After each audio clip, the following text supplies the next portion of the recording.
영어 실력만 향상되는 게 아니라 이러다 정말로 인생이 바뀔 것 같다. 무한도전 김태호 PD 강력 추천. 통역사 출신 영어 독학의 신이 알려주는 궁극의 영어 마스터 비법. 영어책 한 권 외워봤니? 영어책 한 권이 통째로 복사됩니다. 영어책 한 권 외워봤니? 위즈덤 하우스.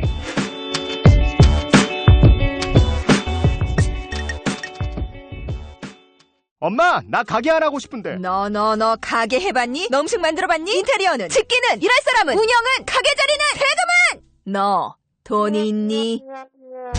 나는 요술램프 몬스터 셰프다. 네가 원하는 모든 것을 들어주마. 맛집의 맛을 똑같이 만들어줄 수 있어요? 맛뿐만 아니라 돈과 청음의 모든 비법을 알려주겠노라. 야하!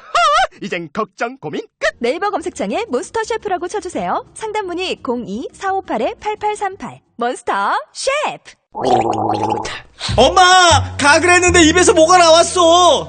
그거 올리덴탈 체크 가글이라 그런겨! 지금 쓰고 있는 가글 사용 후 확인해 보셨나요? 무색소, 무알콜, 무계면 활성제의 올리덴탈 체크 가글은 쉽게 나온 입안의 이물질을 눈으로 확인할 수 있습니다. 딴지마켓에서 판매 중입니다. 고민을 넣어주는 친구 쇼한 침대. 쇼한 침대가 고민을 들어준다고? 편안한 저자리의 친구 쇼한 침대. 그렇게 편안하니? 머리부터 발끝까지 너무나 포근한 느낌. 오늘부터 내 친구 쇼한 침대. 어디에 있다고? 딴지마켓에 있네.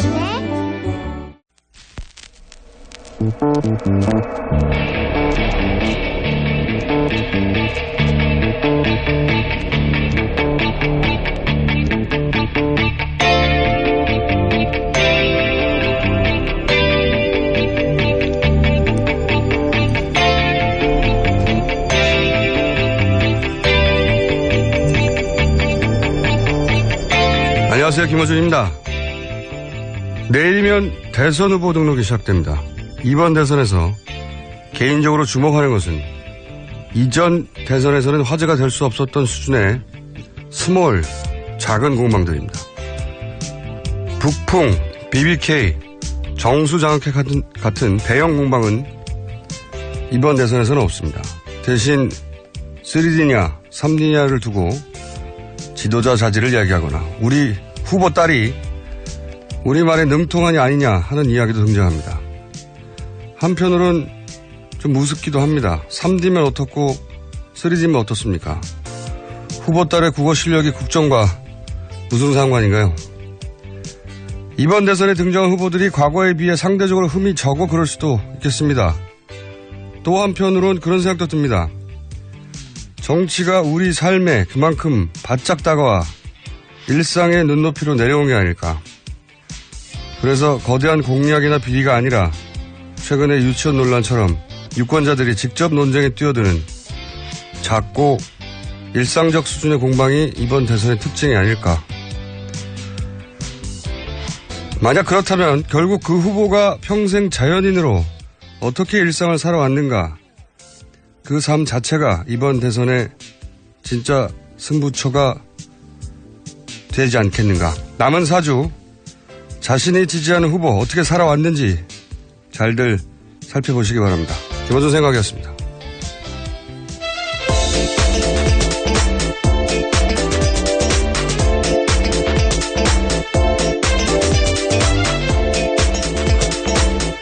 시사인의 김은지입니다. 자, 오늘은 이제 한 주가 또 지나갔군요. 예.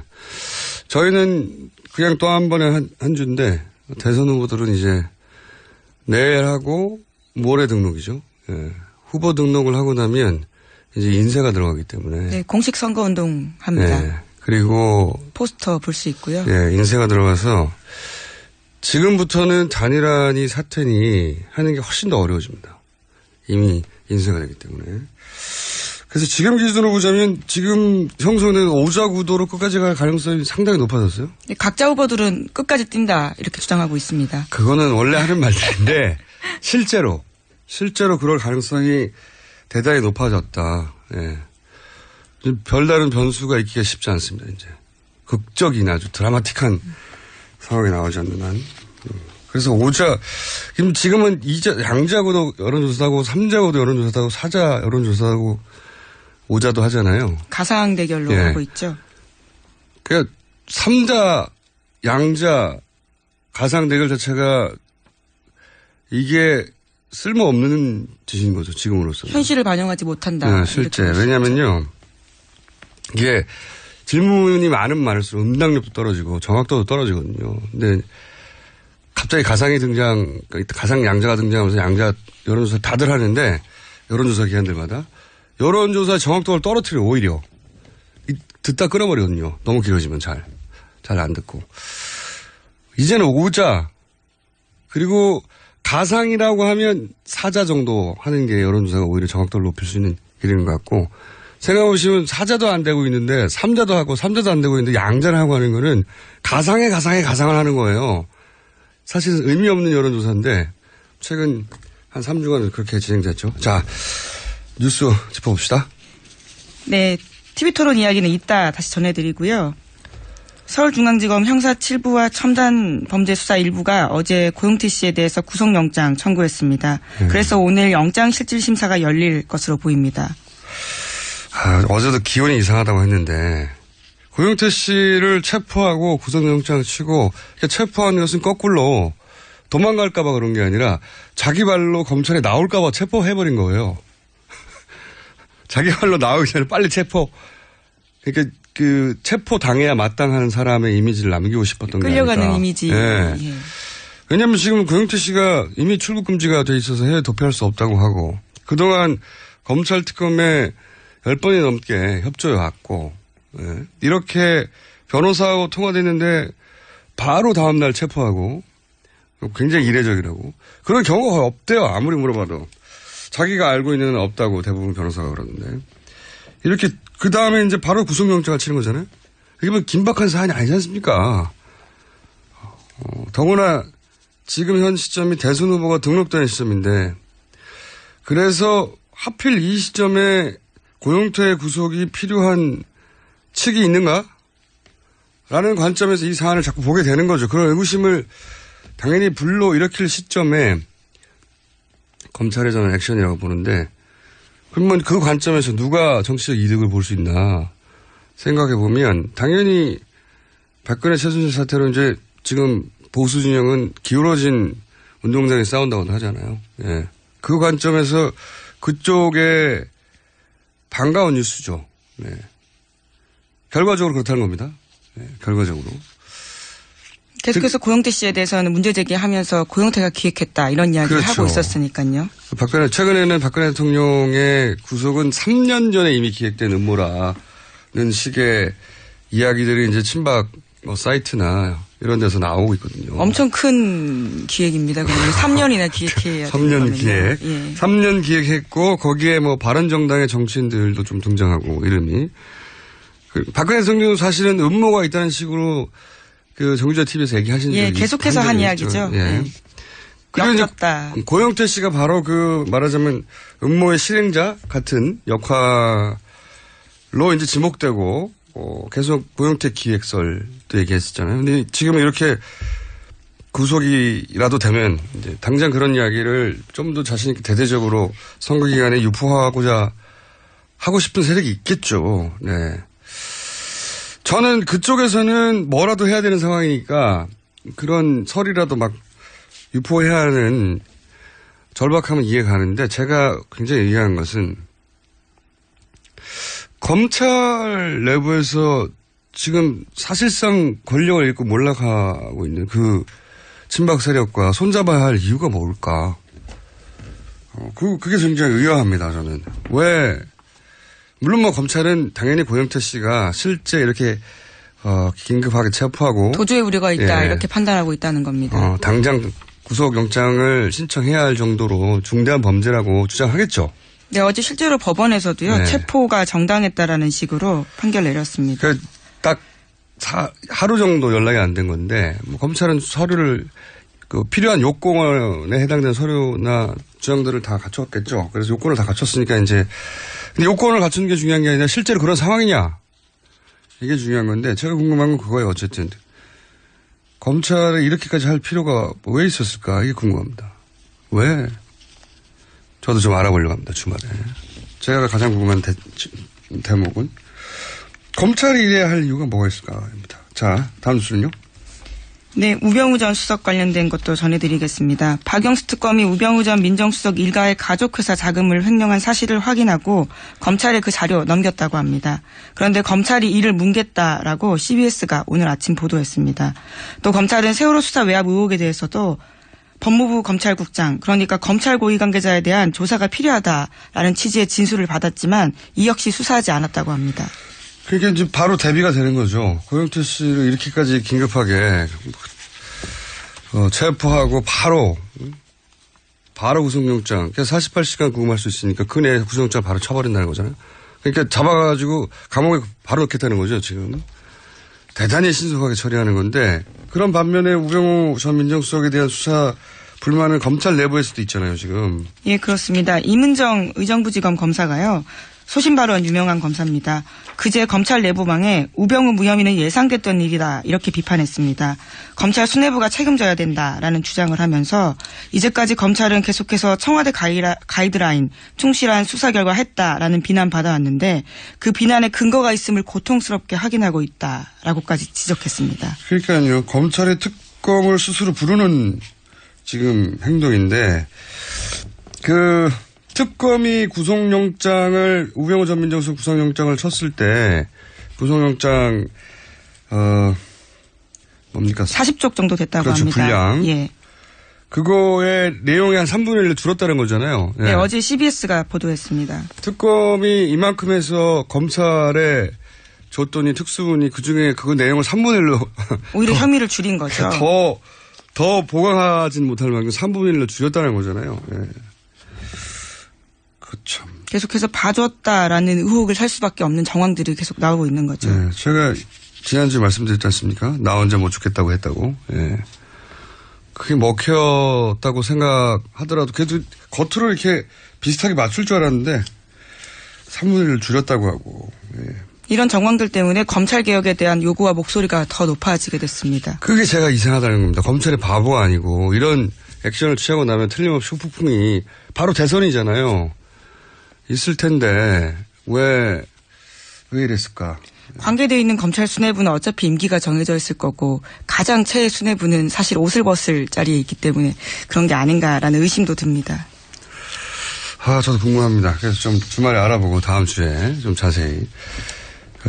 검찰 내부에서 왜 그쪽 세력과 손잡아야 할 이유가 별로 없어 보이는데 말이죠. 지금 이 상황에서. 그렇게 보이는 듯한 액션을 하고 있으니. 예, 물론 검찰은 최선을 다해서 수사했다 이렇게 주장하고 있긴 합니다. 그냥 뭐 당연한 거고요. 자, 이 문제는 다음 주에 좀 더 짚어보려 하고. 자, 어제 첫 토론회가 열렸죠. 밤에. 예, 첫 TV 토론 열렸습니다. 제가 라이브로 다 못 보고 새벽에 다시 보기까지 해서 보고 왔습니다. 상당히 흥미로운 토론회였어요. 우선 SBS는 칭찬을 좀 받아야 될 것 같아요, 저는. 왜냐하면 5명이나 되는 후보들이라 과연 이 많은 사람들이 자기 얘기를 할 때 이게 이제 기억에 남는 게 있겠는가. 근데 형식이 돋보였어요. 스탠딩. 그것도 그렇지만 그 많은 사람이 서로를 향해서 이제 공방을 할 때 뒤죽박죽돼서 정신이 없단 말이죠, 당연히. 근데, 토론의 형식을 잘 정했다. 그 점에 있어서 일단 박수를 보내고. 자, 내용 관련해서 언론 보도가 많이 쏟아졌죠? 네, 사드 배치 관련해서 계속 이야기가 나왔었는데 홍준표 자유한국당 대선 후보가 집권하면 북한 먼저 가겠다라는 그 말 취소할 거냐라면서 문재인 더불어민주당 후보에게 각을 세웠습니다. 그러자 문재인 후보는 북한 핵을 해결할 수 있다면 완전 폐기할 수 있다면 홍 후보님은 북한에 가지 않겠습니까? 라고 반문했습니다. 네, 홍준표 후보와 문재인 후보의 대결 구도에서는 이 문장이 많이 거론될 것 같아요. 예. 자, 각 후보들이 서로 각을 세웠으니까요. 그때 각을 세웠던 대표적인 주고받은 대화들 좀 소개해 주십시오. 네. 네, 관련해서 계속 사드와 안보 쪽 이야기 말씀드리면 유승민 바른정당 후보 같은 경우에는 문재인 안철수 후보에 대해서 사드 입장 공략했습니다. 특히 안철수 후보에 대해서는 보수표 얻기 위해서 정략 아니냐라고 물어보자 안철수 후보가 사드에 대해서도 상황이 바뀌면 거기에 따라 대응이 바뀌는 건 당연하지 않냐라고 답했습니다. 네. 유승민 안철수 후보도 요 지점에서 뭐 다른 것도 있지만 대표적으로 각을 세웠고요. 또 다른 분들과 이게 소개 계속 해주세요. 각각 후보들이 어떤 대표적인 대립각에 섰었는지. 예, 그리고 문재인 안철수 후보 가장 대립각 크게 세웠다고 볼 수 있는데요. 적폐연대 논쟁했습니다. 안 후보가 저는 적폐 세력의 지지를 받는다고 비판했는데 그건 국민에 대한 모독이다. 저를 지지하는 국민들을 적폐라고 했다. 이렇게 따지자요. 문 후보는 국민이 무슨 죄가 있느냐. 적폐 세력은 박근혜 정부이고 거기에 함께했던 구여권 정당들이다. 이렇게 답했습니다. 이 공방이 어제 또 두 후보 간에는 뜨거웠습니다. 길게 왔죠. 예. 그리고 홍준표, 유승민 두 후보도 서로 이제 보수의 적자를 넣고 또 강하게 부딪혔어요, 사실. 예. 그렇죠. 서로를 강남 좌파, 극우, 수구 이렇게 부르면서 보수 적자 경쟁 이어갔습니다. 홍준표 후보는 세금 줄이고 규제 없애고 나라 바로 세우자 이 공약했는데 지금 와서는 완전 뒤집었다. 강남 좌파 됐다. 이렇게 이야기했습니다. 그러자 유승민 후보가 홍 후보처럼 재벌 대기업 대변하고 그런 정책으로는 앞으로 보수가 설 자리가 없다면서 후보님이 극보수라는 수구 우파다. 이렇게 이야기했습니다. 홍준표, 심상정, 대결도 너무 많네요. 다 소개하려니까. 근데 이렇게 한 번 정도는 소개할 만큼 각각의 후보가 각각의 후보와 대립각을 세웠어요. 누군 누굴 봐주고 하는 장면이 없었어요, 사실은. 네, 대립각이 비교적 선명하게 잘 섰던 어제 토론이었어요. 홍준표 후보, 심상정 후보도 또 합을 주고받았죠. 네, 여기서는 세탁기가 뜨겁게 달아올랐었는데요. 네. 홍준표 후보가 대한민국 세탁기에 넣고 1년만 확 돌리겠다 이렇게 말했습니다. 네. 이런 이야기 자주 했었는데요. 거기에 대해서 먼저 유승민 후보가 홍 후보도 세탁기 들어가야 한다고 생각한다 이렇게 받아친 겁니다. 네. 그러자 홍 후보가 다시 자신은 이미 세탁기에 들어갔다 나왔다면서 다시 들어갈 일 없다 이렇게 받아쳤거든요. 네. 그러니까 이번에는 심상정 후보가 나타나서 세탁기에 들어갔다 나왔다고 하는데 그건 고장난 세탁기 아니었냐 이렇게 다시 물었고요. 그러자 또 홍 후보는 세탁기는 삼성 세탁기였다 이렇게 응수했습니다. 세탁기로 시작해가지고 그럼 세탁기 정체가 모르겠어요. 뭔지 어디 들어갔다 나왔다는 건지 그렇게 따지면은 이상한 공방이었지만 그 자체로는 재밌는 공방이었습니다. 네. 사실 이 대선 후보 토론은 대선 전국 막판에 보통 하잖아요. 그래서 대선 후보 토론으로 지지율이 근본적으로 바뀌는 경우는 없어요, 사실. 어느 나라나. 이미 후보를 대부분 정한 상태에서 봐서 지지율 변화는 뭐 1%, 2% 뭐 많아도 그렇게 크지 않은 어느 나라나 마찬가지죠, 근데. 근데 워낙 이번에는 급하게 진행된 대선이라서 아직 각 후보가 자기 지지자들의 결속력이 탄탄하지 않은 상태 예전에 비해서 그런 상태에서 대선 후보가 토론회가 시작됐단 말이죠. 그래서 어제 같은 토론회는 지지율을 확 끌어올리지는 못해도 자기 지지자 아직 완전히 결속하지 못한 자기 지지자 결속을 떨어뜨리는 토론은 될 수 있어요. 그러니까 확 못 올라가도 좀 떨어질 수는 있어요. 제가 보기엔. 마음을 아직 정하지 못한 사람들. 네. 왜냐하면 대선 후보 토론이 대선 후보 다 정한 다음에 보통 시작되는데 이번에는 긴박하게 진행되다 보니까. 근데 그 관점에서 보자면 제가 보기에 어제 토론회의 가장 수혜자는 제가 개인적인 사적으로 보기에 유승민 후보를 발견한 진도층이 있었을 것이다. 예. 토론을 전반적으로 잘했다가 다만 그게 이제 사표 심리를 유승민 후보가 지금 사표 심리에 안 될 거 아닌가. 후보는 괜찮은데 여기에 지지율이 굉장히 낮은 편인데 그 사표 심리를 뛰어넘을 정도가 되겠느냐. 유승민 후보에게 남긴 과제겠죠. 예. 적어도 아까운 보수 후보다 이런 이미지는 충분히 남길 수 있을 것 같아요. 토론회 몇 번 거치고 나면. 나머지 후보들은 최소 자기 지지층에게 각자 기본 어필은 했다고 저는 생각이 드는데, 이제 그 토론에 오갔던 여러 가지 이제 말들 가지고 우리 후보가 더 논리적으로 앞섰어. 이런 이야기를 할 수 있고 하는 분들도 있겠지만 실제 논리적으로 이기는 건 생각만큼 중요하지가 않아요. 예. 생각해 보시면 우리가 가족하고 얘기할 때 심지어 가장 가까운 가족하고 친구하고 얘기할 때도 상대방의 논리에 설득돼가지고 졌다 합니까? 안 한단 말이죠. 절대 남편이나 와이프한테 아무리 또 상대방이 또 올바른 말을 한다고 우리가 지나요? 하물며 정치적으로 완전히 다른 입장을 가지고 지지하는 사람들이 갈리는 상황에서 그런 말에 쉽게 설득이 안 됩니다. 옳은 말을 해도. 그보다 훨씬 더 강력한 거는 특히 지지 후보에 대한 이제 충성도가 약하거나 아직 결정하지 못한 사람한테는 그걸 뭐 비언어적 커뮤니케이션이라고 하죠. 좀 그렇단 말로.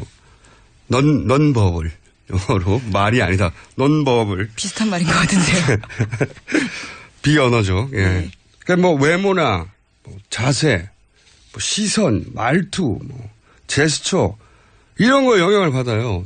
TV 매체는 특히나 감성 매체라서 훨씬 우리가 일상 중에서도 저 사람 말을 믿을까 말까, 저 사람 믿을 만한 사람이 아니냐는 그 사람이 청산유수로 하는 말을 가지고 판단하지 않고 실제로도 그 사람의 눈빛이 어땠다느니, 말하는 걸 보니 오히려 더듬거려서 더 신뢰가 갔다느니, 손 제스처가 어떻다느니, 나하고 눈을 안 마주쳐. 이런 게 훨씬 영향을 많이 미쳐요. 실제 여러 연구 결과도. 그래서 말이야 누가 못해. 이게 괜히 나온 말이 아니거든요. 그런 관점에서 이 다음 토론회에서 이 비언어적 요인을 가장 가다듬고 다시 두 번째 토론회에 임해야 할 것 같은 후보는 제가 보기에는 안철수 후보예요. 그 내용을 가지고 따져서 큰 문제가 있다기보다는 주고받은 말들 속에. 그 관점에서 좀 어제 자기 지지층에 어필이 좀 부족했다, 제가 보기에는. 예. 좀 선명한 입장을 가지고 비언어적 태도에 대해서도 이야기 나왔던 거는 심상정 정의당 후보 같은 경우에도 선명하고 확실한 입장을 보였기 때문에 또 잘했다라는 평가가 있는 것 같습니다. 그러니까 그거는 이제 기자들이 그런 평가하잖아요. 누구의 말이 옳다, 뭐 토론이 좋다. 기자들 말 들을 필요 없고요. 토론 내용으로 이겼다로 승부는 하지 않아요. 실제로는 그거 가지고 부부들, 친구들도 승부가 안 나는 겁니다, 원래. 근데 그거보다 훨씬 더 중요한 게 눈을 맞췄어, 안 맞췄어. 저 사람 왜 이렇게 발을 떨어. 뭐 표정이 왜 얼굴색이 변하네. 이런 게 훨씬 더 영향을 미친다는 거죠. 그 부분에 집중해서 보강을 해야 할 필요가 있다, 후보들이. 더 얘기하면 또 한계가 있겠죠? 개인적인 사견입니다. 자, 여기까지 하겠습니다. 지금까지 시사인의 김은지였습니다. 감사합니다. 아무도 묻지도 따지지도 않고 가입하셨다고요? 보험은 너무 어려워요. 걱정 마십시오. 마이보험 체크가 도와드립니다. 1800-7917 마이보험 체크로 지금 전화 주세요. 1800-7917. 이미 가입한 보험이나 신규 보험도 가장 좋은 조건을 체크해서 찾아드립니다. 인터넷 한글 주소 마이보험.com 또는 카카오톡에서 아이디 검색 마이보험을 친구 추가하여 상담하실 수 있습니다. 여성 여러분, 골반이 삐딱하면 허리가 아파요. 아랫배가 나와요. 골반이 바로 서야 건강도 아름다움도 바로 섭니다. 바디로직을 입으세요. 토크밴드의 입체적인 탄력이 틀어진 골반을 바로잡습니다. 간편하고 확실한 골반 교정 타이즈 바디로직. 삐딱한 남성 골반에도 역시 바디로직. 바디로직의 효과를 못 느끼셨다면 100% 환불해드립니다. 자세한 환불 조건은 홈페이지를 참조하세요. 굶고 뛰고 땀 빼고 다 해봤다. 그래봐야 소용없었다. 다이어트는 결국 먹는 게 문제다. 동결건조 채소와 곡물, 단백질, 그리고 효소와 비타민, 미네랄로 만든 다이어트 전용 그린 스무디로 하루 한두 끼만 바꿔 드세요. 검색창에서 비타샵을 검색해주세요.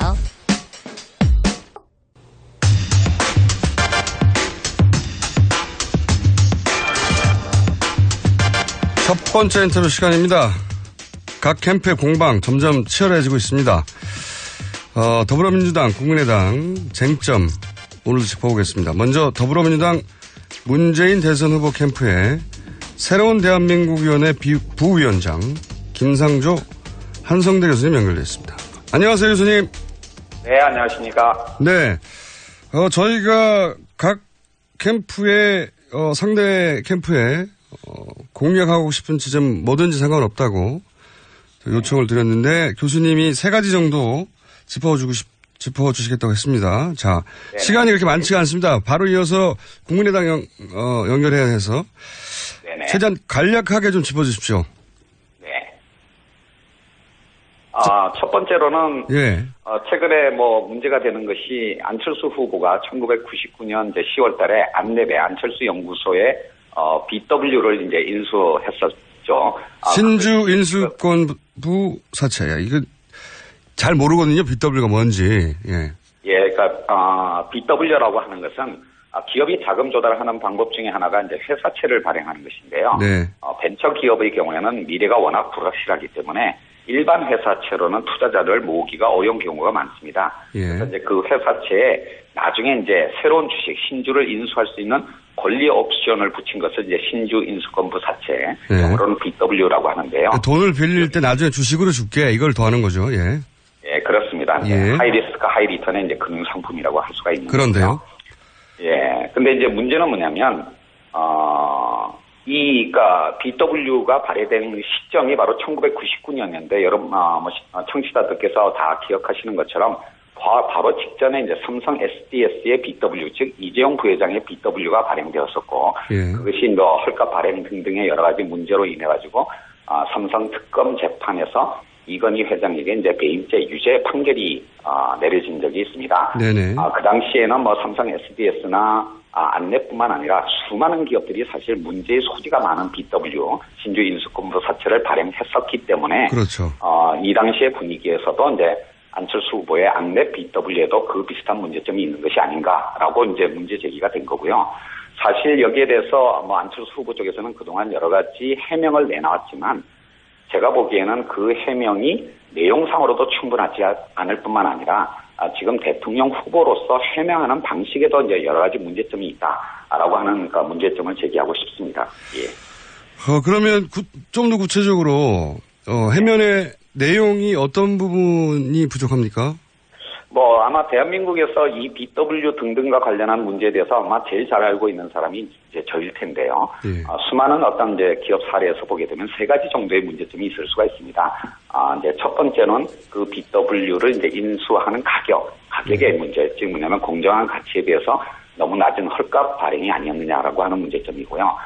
두 번째로는 이 BW는 기존 주식의 지분을 희석시키는 효과가 있기 때문에 기존 주주의 권리를 보호할 수 있는 공정한 절차를 따르느냐라고 하는 문제. 마지막으로는 BW를 발행한 목적이 뭐였냐. 통상적으로는, 원칙적으로는 자금 조달을 목적으로 해야 되는데 과연 자금 조달 목적이었느냐 아니면 이재용 부회장 BW의 케이스처럼 지배주주의 지분율을 이제 유지하고 높이기 위한 목적이 아니었느냐라고 하는 이 3가지 차원에서 문제 제기를 하고 있는데요. 기본적으로 지금까지 안철수 후보 쪽에서 내놓은 해명을 보게 되면 가격 문제에 관해서는 외부의 회계법인의 평가를 받아서 심지어는 그거보다도 더 높은 가격으로 인수를 했는데 뭐가 문제냐라는 식의 이제 답변을 하고 있습니다. 그렇지만 대한민국에서 가장 못 믿게 이 비상장 주식의 공정한 가치에 대한 회계법인의 감정평가 가격이라고 할 수가 있겠습니다. 솔직히 말해서 이제 대묻고 싶은데요. 이것이 안철수 후보 본인의 문제가 아니라 어떤 다른 재벌 기업의 문제였다면 이런 식으로 외부 회계 평가법인의 평가를 받았으니까 문제가 없다라고 하는 답변에 대해서 그래 맞다 그걸 믿고 가자라고 할 수가 있었겠습니까? 사실 이제 그런 측면에서 공정한 가격에 관해서는 지금 어느 쪽도 정답이 뭐다라고 하는 것을 말할 수가 없는 상황이면은 불명하지만 이것이 헐값 발행이 아니었다라고 하는 것을 입증하는 것은 현실적으로 불가능하지 않느냐라고 생각을 하고 있고요. 두 번째로는 잠깐만요. 제가 그러면 이걸 쉽게 풀어서 제가 이해한 대로 말씀드려 볼 테니 이게 맞나 짚어주십시오. 그러니까 결국은 한 가지 의혹이 핵심이네요. 그러니까 이게 회사가 자금 조달을 하려고 한 게 아니라 안철수 후보가 자기 지분을 지키기 위해서 헐값에 발행된 거 아니냐. 다른 재벌들이 그렇게 하듯이 이런 문제 제기인 거죠? 네, 그렇습니다. 예. 자, 알겠습니다. 사실 BW라고 하는 것은 자금 조달 목적이어야 되는데 사실 BW의 액면 총액은 25억 원이었는데 만기가 20년이었기 때문에 사실 대폭 할인되어서 회사에 실제로 들어온 돈은 3억 4천만 원밖에 안 되는 것이거든요. 네. 그런데 그 당시에 안랩은 돈을 잘 벌고 있었습니다. 99년도에도 단기 순이익이 32억 원이나 발생한 그런 어떤 기업이었는데 단지 3억 4천만 원의 자금 조달을 하기 위해서 기존 발행 주식의 40%나 이르는 신주를 발행하는 것이 이제 상식적으로 납득이 안 된다는 것이고요.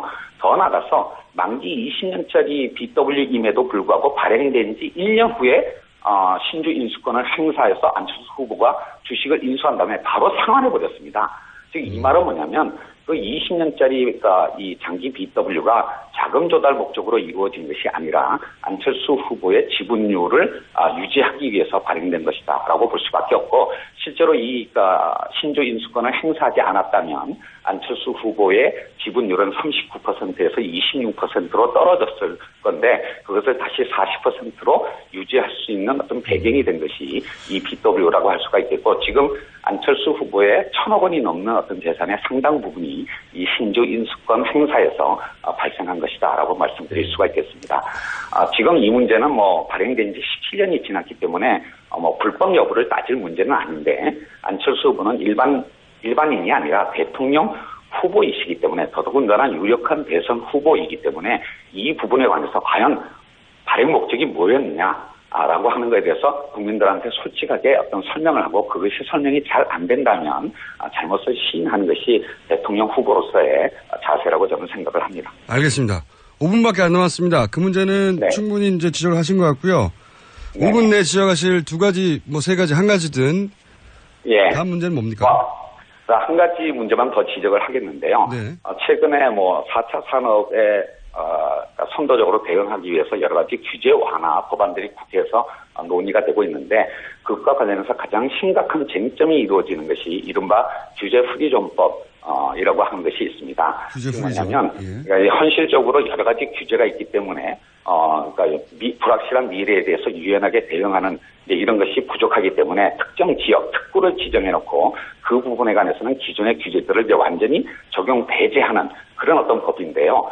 문제는 뭐냐면 이 규제 프리존법에 대해서 여러 시민 사회 단체들이 이것이 이제 규제의 사각지대를 만들어낼 수 있는 즉 세월호 참사와 같은 그런 일이 재발할 수 있는 원천이 되기 때문에 이 법에 대해서 반대를 하고 있는데 안철수 후보께서 기업인들이 이제 모이신 자리에 가가지고 이 규제 프리존법 어떤 통과를 지지한다 이렇게 이제 발언을 하신 거예요. 그래서 제가 문제를 제기할 때 과연 이 법안을 읽어나 봤냐, 읽어봤다면 이렇게 간단하게 지지 발언을 할 수가 없을 것이다 라고 문제 제기를 한 것이고요.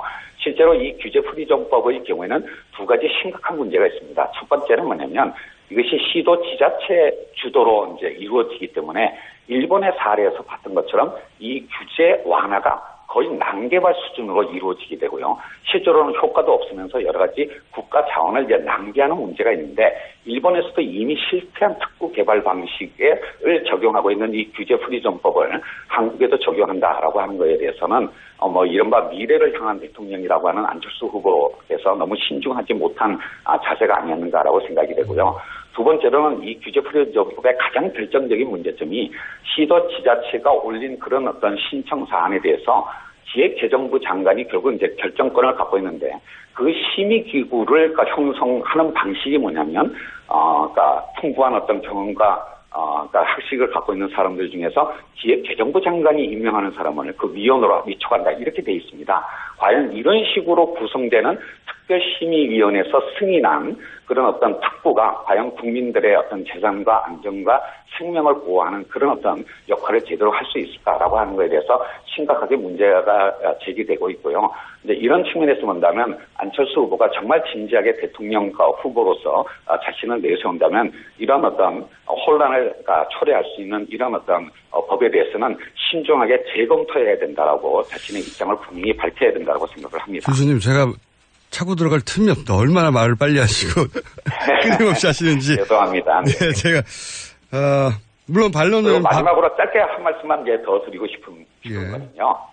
사실, 최근에 와서 안철수 후보가 이른바 보수표를 얻기 위해서 여러 가지 이제 규제 완화 또는 시장의 자유 이제 이런 발언들을 많이 하시는데요.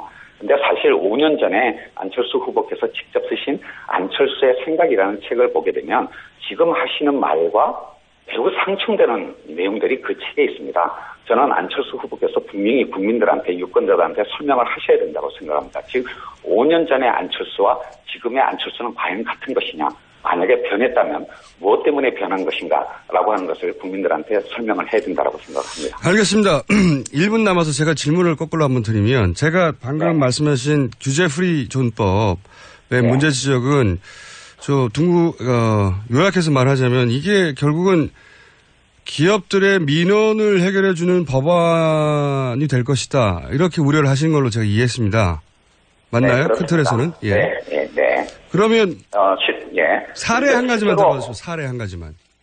예를 들면 각 시도 지자체장, 민선으로 뽑힌 시도 지자체장의 경우에는 자기 지역 내에 있는 특별한 어떤 기업인들이 제기하는 민원을 그걸 들어줄 수밖에 없는 요기에 있지 않겠습니까? 이제 가장 대표적으로는 모 자동차 회사가 입지하고 있는 지자체장의 경우에는 자율주행차에 대해서 기존에 있는 규제를 다 완화해 준다든지, 또는 어떤 드론이 입지하고 있는 어떤 회사라면 그런 어떤 항공 관련 안전 규제를 다 완화해 준다든지, 또는 이제 빅데이터 기업이 있는 지역이라면 개인의 어떤 정보 보호와 관련한 어떤 그런 법률들을 규제 완화를 해주다든지, 이런 전 국민의 어떤 관심사가 되는 어떤 사안에 대해서 지자체장의 입장에서는 그 지역 주민이나 또는 기업의 어떤 민원에 대해서 사실상 따라갈 수밖에 없는 그런 어떤 심각한 문제점들이 있는 거고요. 그것이 바로 2003년부터 시작된 일본의 사례에서 바로 이런 방식의 규제 완화는 난개발에 이를 수밖에 없다라고 하는 것이 이미 실증이 되었다라고 할 수가 있겠습니다. 알겠습니다. 오늘 말씀 감사합니다. 네네, 감사합니다. 네. 지금까지 문재인 후보 캠프의 새로운 대한민국위원회 부위원장 김상조 한성대 교수였습니다. 이어서 국민의당 입장 들어보겠습니다. 국민의당에서는 송금주 수석 대변인 전화 연결되어 있습니다. 안녕하세요, 의원님. 네, 안녕하세요. 네. 반갑습니다. 네. 지금 김상조 교수님이 지적하신 부분에 대해서 해명을 해 주셔도 되고요. 혹은 전혀 다르게 문재인 후보의 문제점에 대해서 새롭게 지적을 해 주셔도 됩니다. 네. 네, 문재인 후보 문제점에 대해서는 여러 차례 지적을 하고 있는데요. 네. 일단은 김상조 교수께서 저희 후보에 대해서 여러 가지 지적을 하셔서 그 부분 말씀을 드리겠습니다. BW 그럼부터 해볼까요? 네네. 지금 BW 관련해서 김상조 교수께서 말씀하시는 대부분 내용은 법적으로 또 가격 책정에 있어서 특별히 문제되지 않는다는 취지로 계속 말씀해 오셨습니다. 네. 그리고 BW 발행의 목적이 원칙적으로는 회사 자본 확충에 있는데 그렇지 않고 그 주주의 지분율을 인상시키는 수단이 되었다면 도의적으로 문제가 있지 않냐, 이 정도 선에서 계속 말씀해 오셨는데, 오늘은 또 가격에 대해서 기존에 박범계 의원이 지적한 부분을 또 일부 차용하셔가지고 또 말씀을 하셨더라고요. 발행 가격이 너무 싼 것 아니냐, 이런 말씀을 하셨는데, 이 발행 가격과 관련해서는 이미 언론 등에서 충분히 검증이 된 사항입니다. 원래 그 비상장 주식이었기 때문에 외부 평가 기관에 의해서 그 금액을 평가하게 됩니다. 주식의 가치를. 근데 그 당시에 주당 31,000원 정도 평가된 것을 안랩에서는 2만 원 정도 더 올려서 5만 원에 발행을 하게 됩니다. 그 당시 안철수, 그러니까 주주의 의견이 강하게 반영이 된 것인데요. 이렇듯 발행 가격 자체도 실제 평가 시세보다 높게 책정을 해서 발행이 되었고, 또 그 BW라는 게 사실은 대기업의 BW는 경영권 승계를 위한 편법, 또 지분 확충을 위한 수단으로 사용될 수 있지만, 이 벤처에 있어서는 미래에 대한 투자가 아니겠습니까? 불확실한 미래에 대한 투자의 문제인데, 그 발행 가격 산정에 있어서 이만큼 2만 원, 그러니까 주당 2만 원 정도 높게 산정을 했다는 것은 그 발행 가격에 있어서 헐값 그 매각이라는 이런 문제제기에 있어서는 좀 지나친 지적이다, 이렇게 말씀을 드리고요. 그리고 그 당시의 상황에서 안철수 후보의 입장에서는 지분율을 확대할 그 필요성이나 또 의도를 가지고 있지 않았습니다. 오히려 안랩이라는 회사 자체가 안철수라는 브랜드를 가지고 미래로 나가는 회사였기 때문에 다른 주주들이 안철수의 지분율을 확대시켜서 이 안랩이라는 회사가 외부 경영 환경으로부터 여러 침입이나 이런 시도들을 받지 않도록 하기 위한 요구를 안철수 후보에게 했던 것이고, 그렇기 때문에 안철수 후보가 이 BW를 통해서 지분율이 확대되는 그 과정에 참여하게 된 것입니다. 네네.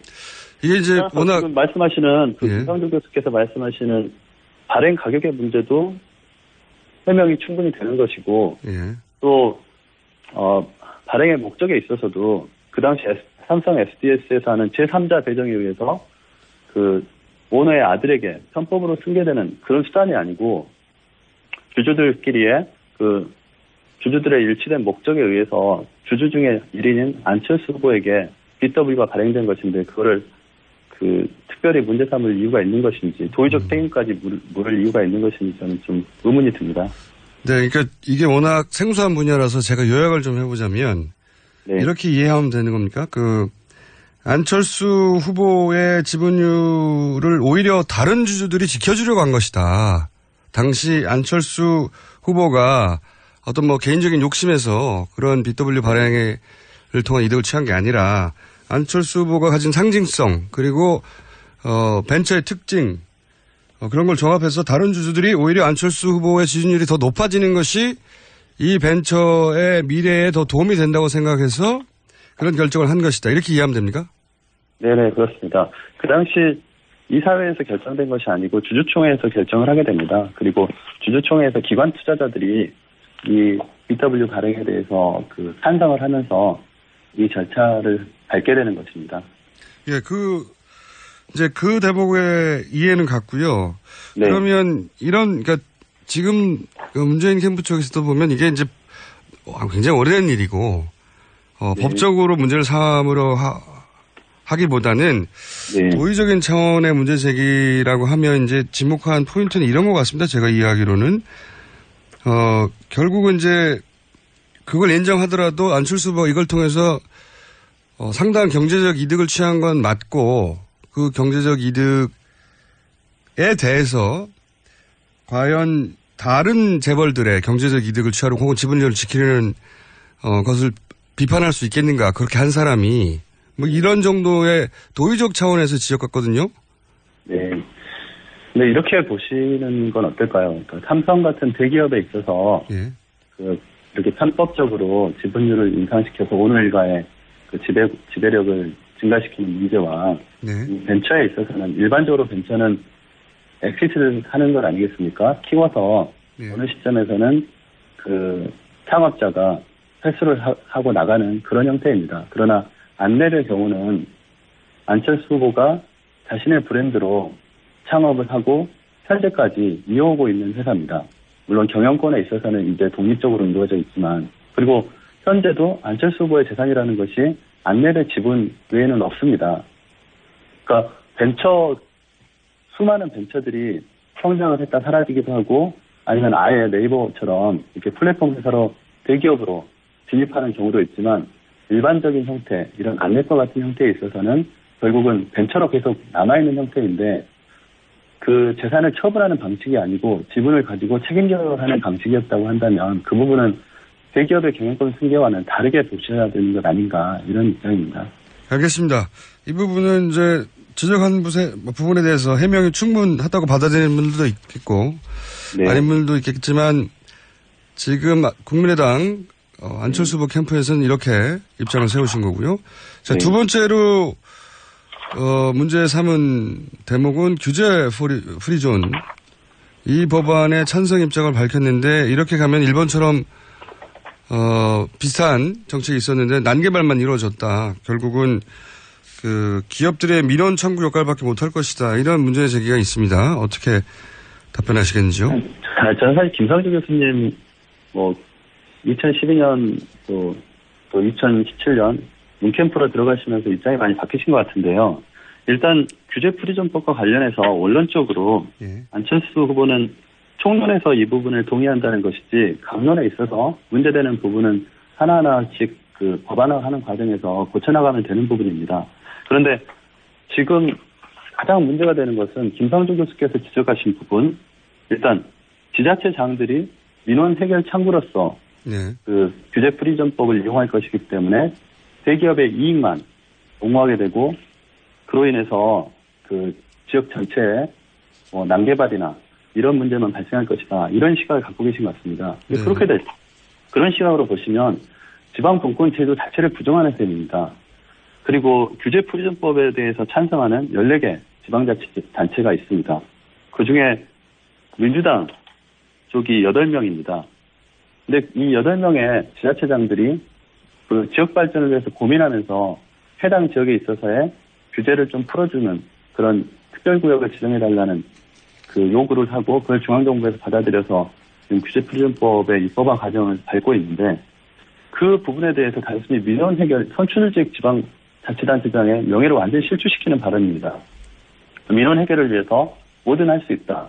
다음 표심을 위해서 뭐든 할 수 있다. 이런 전제에서 접근을 하시는 것이고요. 또 일본의 사례를 지금 비교하셨는데 일본의 난개발 사례하고 현재 4차 산업혁명을 직면하고 있는 대한민국의 현실에서 규제를 어떻게 완화할 것인가에 대한 고민을 하는 현 시점하고는 전혀 별개인 것입니다. 지금 예로 들고 있는 그 자율주행차 문제, 드론 문제, 저는 너무 깜짝 놀랐습니다. 그러면 지금 변화하는 세상에서 자율주행차가 전 세계적으로 급격하게 개발이 되고 자동차 산업이 전기자동차와 자율주행차로 바뀌고 있는 것은 모든 국민들이 알고 계시지 않습니까?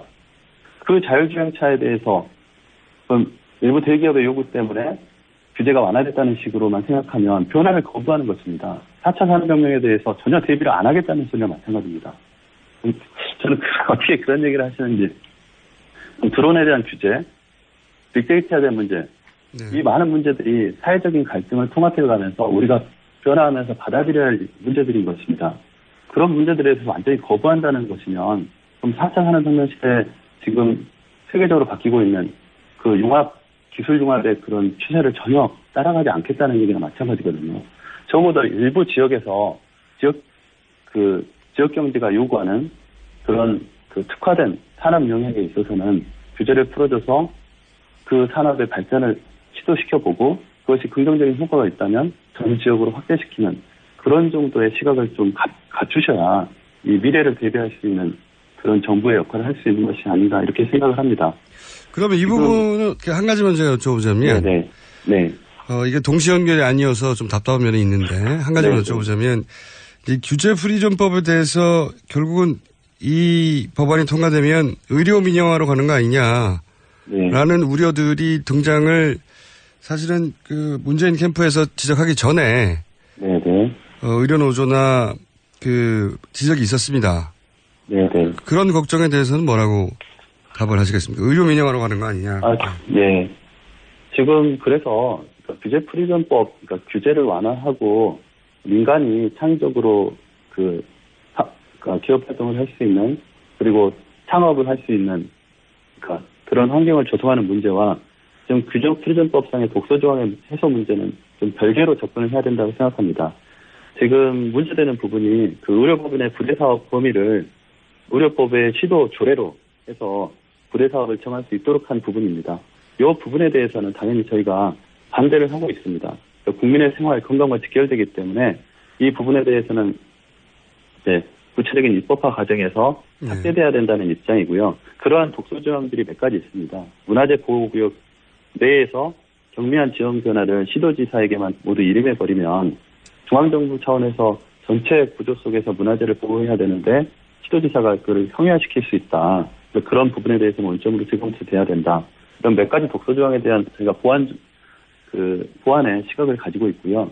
그렇다고 해서 이 규제 프리즘법이라는 원론 자체를 다 부정해버리면 또는 박근혜 정부에서 했기 때문에 이건 받아들일 수 없다고 하면 우리 사회가 지금 새로운 세계 전체적으로 변하고 있는 이 흐름에서 변화를 거부하는 것이 되는 셈이라고 저는 생각합니다. 그래서 전 정부가 했더라도 결국 받아들일 수밖에 없는 것들은 꼼꼼하게 살펴보고 받아들이되 문제가 되는 독소 조항들은 살펴서 그것을 탑재해 가면서 그 가장 좋은 모델을 우리 사회에 적용시켜 나가는 그런 노력을 해야 되는 것이 신정부의 역할이 아닌가. 알겠습니다. 박근혜 정부의 정책이었다 하더라도 거기 독소조항을 제거하고 잘 활용할 수 있어야 한다는 말씀으로 제가 이해했습니다. 네, 자, 오늘 여기까지 듣겠습니다. 감사합니다.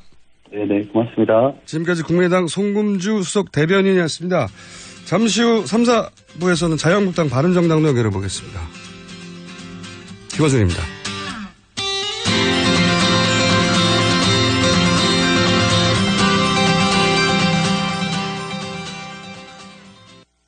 눈에 들어가도 상처 위에 발라도 혹은 아이들이 실수로 먹더라도 괜찮아야 한다는 마음으로 달려왔습니다. 아이부터 어른까지 수아비스. 이렇게 좋은 화장품 전 국민과 나누기 위해 수아비스 아이 모델 선발 대회를 개최합니다. 아이부터 어른까지 수아비스. 아이를 포함한 가족 모두가 참여 가능합니다. 지금 검색창에 수아비스 화장품을 검색하세요. 아이부터 어른까지 수아비스. 평생을 수아비스와 함께할 모델 바로 여러분과 여러분의 아이가 될 수 있습니다. 아이부터 어른까지 수아비스.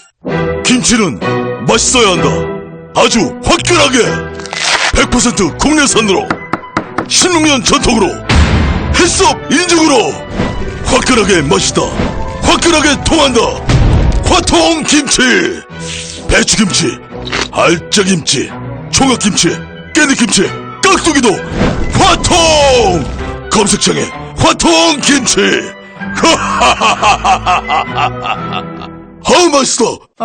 또 떨어졌어. 너 또 입사 시험 봤어? 아니, 차량용 핸드폰 거치대 말이야. 여러 개 사봤는데 실패의 연속이야. 떨어지고 시야 가리고 운전석에서도 멀고 뭐 좋은 거 없을까? 싼 것만 찾으니까 그렇지. 제대로 된 거 하나 사서 편리하게 쓰는 게 더 낫지. 그런 게 있어? 그럼 있지. 1, 2, 3 할 때 2. 힘 세다 할 때 힘. 2, 힘. 2 힘? 2배로 힘이 세다는 건가? 네이버 검색창에 2 힘을 검색해보세요.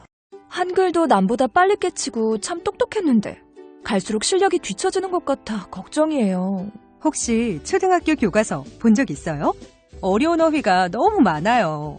학교에서는 어휘 개념을 하나하나 설명해 줄 시간이 정말 부족하잖아요. 그럼 어떡하죠? 내 아이의 어휘만큼은 내가 책임져야죠. 어휘 공부의 정석. 초등어휘 3천, 초등어휘 5천. 검색창에 초등어휘 3천을 쳐보세요.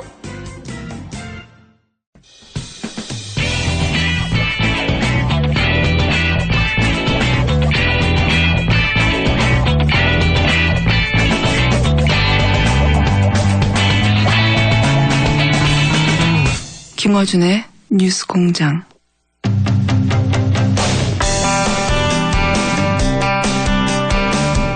이부 민주당, 국민의당에 이어 이번에는 자유한국당 연결해 볼 텐데요. 자유한국당이 지금 현 시점에서 문제 제기할 부분이 어떤 대목인지 연결해 보겠습니다. 자유한국당 정용기 공보단장 연결했습니다. 안녕하세요. 네, 안녕하세요. 네, 저희가 어떤 대목이든 상관없다.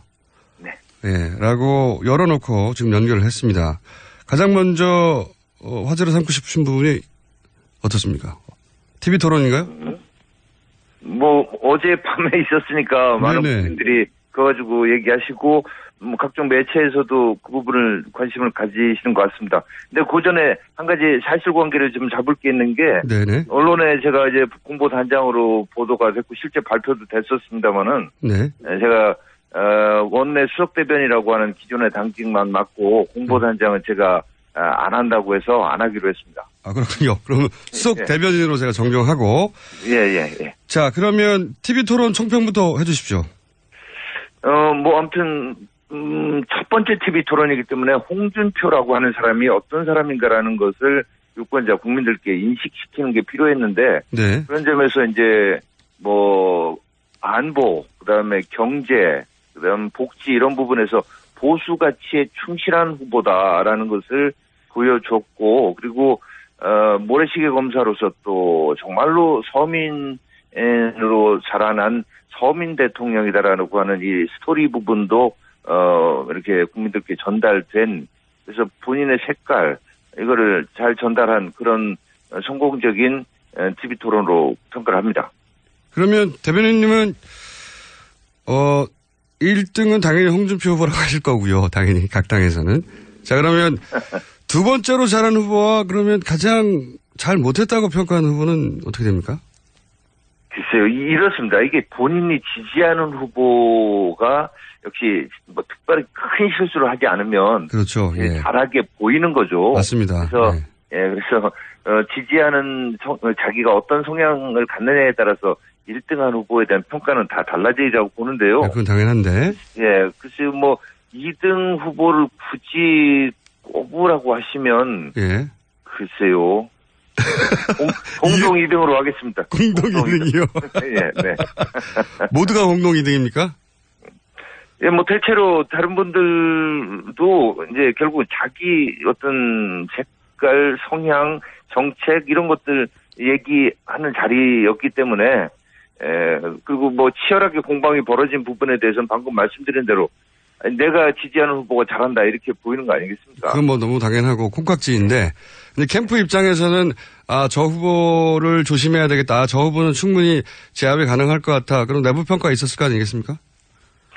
글쎄 모든 후보에 대해서 이제 조금 더 과거에 비하면 좀 더 이렇게 시청자들이 보시기에 좀 흥미진진한 이런 부분이 좀 많아졌습니다. 예. 그럼에도 불구하고 이건 짧은 시간 제한 또 5명 후보들이 하기 때문에 주도권 토론 때도 한 사람이 3사람 이상한테 꼭 질문을 해야 된다라는 룰을 정해놓고 하다 보니까 치열한 공방이 오가지 못했습니다. 그래서 홍준표 후보가 10분 만에 제압한다고 하는 이 부분에 대해서도 뭐 일부에서는 10분 만에 제압 안 됐지 않냐 할 수 있지만 10분 이상 한 후보하고 치열하게 공방을 주고받을 수 있는 이런 룰이 좀 필요하다고 보고 그렇게 된다면 홍준표 후보는 다른 4분 어떤 후보하고 해도 국민들께 정말 그 생각이 정리가 되고 강한 어떤 그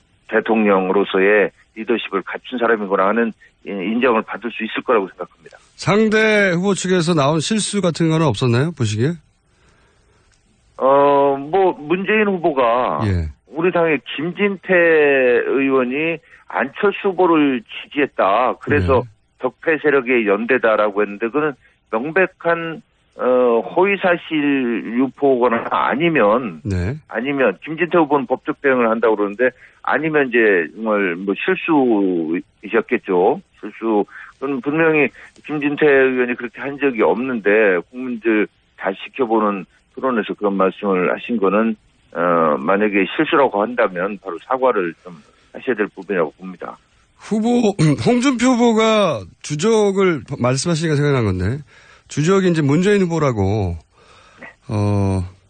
공개적으로 말씀하셨는데 실제 캠프에서 가장 먼저 제압해야 될 대상, 주적해서 제압해야 될 대상이 문재인 후보라고 정해진 겁니까?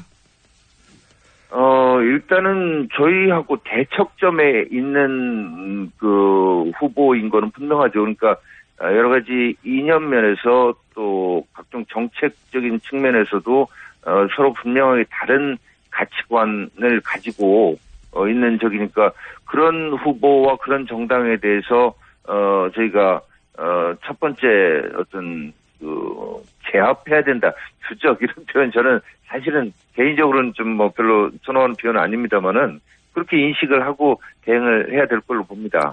그런데 이제 실제로 여러 여론조사 전문가들의 얘기에 따르면 홍준표 후보의 지지 기반을 가장 많이 뺏어간 쪽은 안철수 후보 쪽 아닙니까?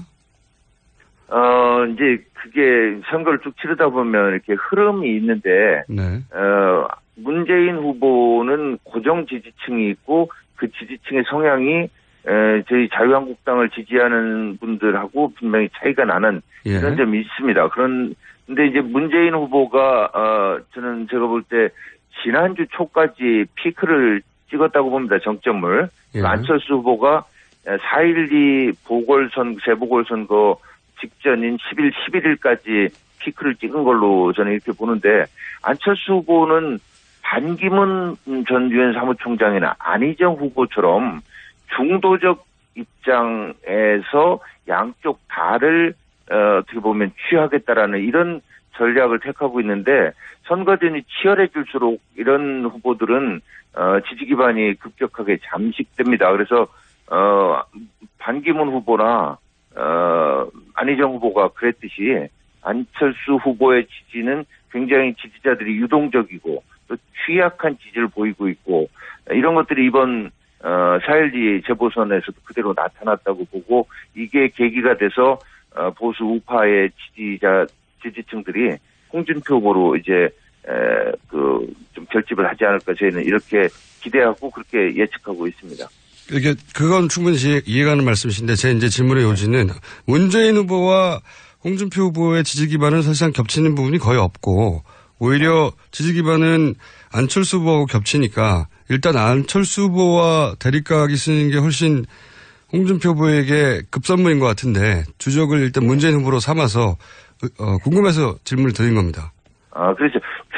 주적이라고 계속 하신다. 아무튼 문재인 후보와 분명히 그렇게 입장의 차이가 난다라고 하는 점을 밝힌 게 주적이란 표현으로 나타난 것이라고 보고요. 예. 선거에 임하는 전략상으로는 저희도 안철수 후보, 문재인 후보와는 분명히 이렇게 다르다는 것이라고 안철수 후보에 대해서는 그 어떤 실상이랄까, 실체, 이 부분을 유권자들께 인식시키기 위해서 많은 부분을 노력을 하고 있습니다. 유승민 후보, 유승민 후보와의 관계는 어떻게 될까요? 유승민 후보는 이렇습니다. 적어도 이번만큼은 유승민 후보는 아니다라는 것이 TK 지역에서 이번 4.11 재보선을 통해서 나타났다고 봅니다. 유승민 후보가 거의 가서 살다시피 했는데 6군데 TK 지역에서 전패했습니다. 상주 군의의성 국회의원 선거에서는 4등을 했거든요. 이렇다면 유승민 후보가 지금까지도 본인은 억울한 측면이 있겠습니다만은 정치적, 인간적, 정책적 배신을 했다라고 하는 이런 상황 속에서 보수 분열로 인한 우파 패배의 원죄까지 본인이 다 짊어지지 않기 위해서는 스스로 결단을 해야 된다고 보고요. 본인은 끝까지 가고자 해도 또 바른정당의 많은 의원들이 지난 4.12 재보선 결과를 보고 더 큰 지금 고뇌에 빠져서 고민을 하고 계신 얘기를 직간접적으로 듣거든요. 그렇다면 아무튼 좀 더 길게 보고 정치를 하는 모습을 보여주기를 기대하는 게 저희들 입장입니다. 바른정당 내부 더 이상 유승민 후보한테 단일화를 이렇게 이렇게 자꾸 설득하고 이렇게 하지 않겠습니다. 본인의 판단에 맡기고자 합니다. 그럼 단일화 시도는 더 이상 없고 본인의 판단에 맡긴다는 건 본인이 알아서 보수가 이렇게 겸연할 수 없으니 스스로 사퇴하라 이런 말씀이십니까? 그게 보수 유권자들 중에 많은 분들의 뜻입니다. 보수 유권자들의 많은 분들의 뜻이다. 그렇게 이제 그럼 모든 분들은 아니겠지만 그래서 저도 직접적으로 충청권에서도 어제도 제가 대전을 갔다 왔습니다만은 그런 얘기들을 듣고 있고요. 무엇보다도 이번 선거 결과로 정치에서는 얘기를 하는 건데 재보선 결과가 그것을 말해주고 있다고 봅니다. 네, 공당이 공식적인 절차를 거쳐서 합법적으로 선출한 후보가 스스로 물러나는 일이 일어날 수 있을까요? 아니 그래서 후보 단일화를 통해서 과거에도 이제 이런 사퇴한 적이 있고 제가 지금 선례를 다 기억할 수는 없습니다만 제가 사퇴를 요구하는 것이 아니라요. 네. 본인 스스로 현명하게 판단을 좀 하시는 것이 어떠신가 하는 정도의 말씀을 드리는 겁니다. 네. 저 시간이 다 돼서 한 가지만 더 여쭤보겠는데, 네. 저희가 이제 오늘까지는 후보 등록이 안 돼서 각 당의 후보 캠프에서 이제 인터뷰를 할 때, 절차적으로 형식적으로 균형을 갖추기 위해서 따로따로 연결하는데 다음에는 직접 스튜디오에 나와주시고 실시간으로 연결하는 거 어떠십니까? 불러주신다면 일단 영광입니다. 근데 이제 저희도 선거 국면이니까 일정이 맞으면 최선을 다해서 아무튼 저희 당의 입장을 청취자분들께 전해드리는 노력을 하겠습니다. 알겠습니다. 오늘은 여기까지만 하고요. 네. 다음에는 스튜디오 직접 모시거나 동시에 연결하거나 생동감 있게 한번 진행해 보겠습니다. 오늘 말씀 감사합니다. 네, 좋은 하루 되십시오. 네, 감사합니다. 지금까지 자유한국당 저희가 공보단장이라고 소개드렸는데 수석 대변인 정용기 수석 대변인이었습니다. 자, 바로 이어서 바른정당 지상욱 공보단장 전화 연결됐습니다. 안녕하세요. 네, 안녕하십니까. 네, TV토론 얘기부터 시작했으니까 TV토론 얘기부터 일단 해보죠. 총평을 해보신다면요? 그 전에 제가 참 우리 김어준 우리 대표님을 좀 만나고 싶었습니다. 그동안. 잠깐 말씀드려도 되겠습니까? 그러면 직접 나오시지 그러셨습니까? 네. 아니, 언제 안 불러주셨잖아요. 제가 2011년 네. 서울시장 재보선 출마했을 때 네. 우리 김어준 정수께서 낙곰수에서 제가 이제 나경원 의원과 거래를 해가지고 밀어주고 서울 중구를 받는다고 했는데 기억나시죠? 잘 기억이 나지 않습니다. 예, 맞짱 토론 하자고 제안했는데. 맞짱 토론 제안하셨나요? 예, 그때 저한테 뭐라도 당선된 다음에 연락 달라고 그래서 이제 내가 이제 국회의원 됐으니까 우리 한번 맞짱 토론 한번 하시고. 예. 그런 일 없었습니다. 그래서 저하고 맞짱 토론 하시려면 제가 출마 안 했기 때문에 그거는 다음 기회에 하기로 하고요. 예, 한번 꼭 그렇게 한번 해보고 싶었으니까 나중에 기회 한번 주십시오. 알겠습니다. 자, 그러면 그 어제 TV 토론에 대한 총평을 말씀드리자면 우리 유승민 후보의 능력의 크기, 소신과 철학의 깊이, 정치적 일관성이 완전히 드러난 지도자의 모습이 표출됐다. 뭐 그 외에 중언부언 뭐가 옳았다 그렇다 말할 필요조차도 없는 토론이었다.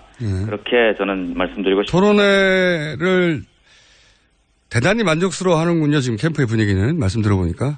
뭐 그렇습니다. 지금 오늘 아침에 조선일보를 보면 5명 나온 후보들이 자기를 빼고 누가 제일 잘했냐라고 투표를 했을 때 3명이 유승민 후보를 얘기하셨거든요. 네네. 그다음에 2분이 심상정 후보를 얘기했다. 네. 그러니까 나머지 3분은 한 분도 인정을 못 받은 겁니다. 예, 거기서도 드러나고 있습니다.